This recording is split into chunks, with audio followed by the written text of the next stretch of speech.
ෂනෝස් food diary අපේ YouTube channel එකට ඔයාලව සාදරයෙන් පිළිගන්නවා. මම අද ඔයාලත් එක්ක ෂෙයා කරගන්න යන්නේ පපා කෑම රිජෙක්ට් කරපු දවසක මම උදේවරුට හදලා දීපු රසම රස සුප් එකක්. අපි බලමු ඒක කොහොමද හදාගත්තේ කියලා. මම එළවලු වලට අරන් තියෙනවා කැරට්, මල්ගෝවා, වට්ටක්ක, බතල, බොන්චි, චිකන් අරන් තියෙනවා, රතු ලූණු, සුදු ලූණු, මම ස්පයිසස් වලට අරන් තියෙන්නේ ලුණු, ගම්මිරිස්, සූදුරු, චීස් කෑල්ලක් ඕනේ, බබාගේ බටර් එක.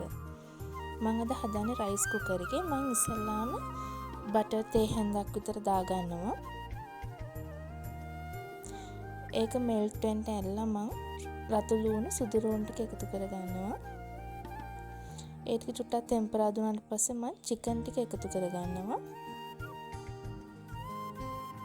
චිකන් එකත් මම බටර් එකේම ටෙම්පරා දුවෙන්න දෙනවා. ඊට පස්සේ මම එළවලු ටික එකතු කරගන්නවා. ඔයාලට මේකට ඕන එළවලුවක් එකතු කරන්න පුළුවන්. මම අද මන් ළඟ තිබ්බ එළවලු තමයි එකතු කරේ. ඕනනම් මේකට හාල් පරිප්පු වගේත් එකතු කරන්න පුළුවන්.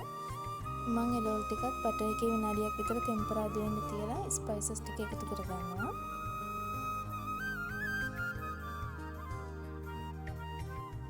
මම වතුර එකතු කරගනිද්දී එළවලු වැහෙන මට්ටමටම වතුර තියාගන්නවා. මොකද බබා ගොඩක් කැමති සුප් වතුර වලට අපේ.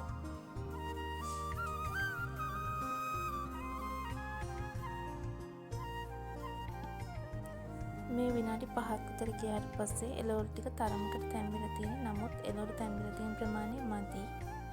මම තව චුට්ටක් වහලා තියාගන්නවා. මම මේ කාණ්ඩ වතුර හිඳුනට පස්සේ චීස් කෑල්ල එකතු කරගන්නවා. චීස් කෑල්ල එකතු කරලා හොඳට කවලම් කරන්න තමයි තියෙන්නේ. මේකට තව කැමති නම් ඔයාලා ෆ්‍රෙෂ් මිල්ක් ටිකක් උනත් එකතු කරන්න පුළුවන්. මම එකතු කරේ නෑ. මම චීස් කෑල්ලක් විතරයි එකතු කරේ.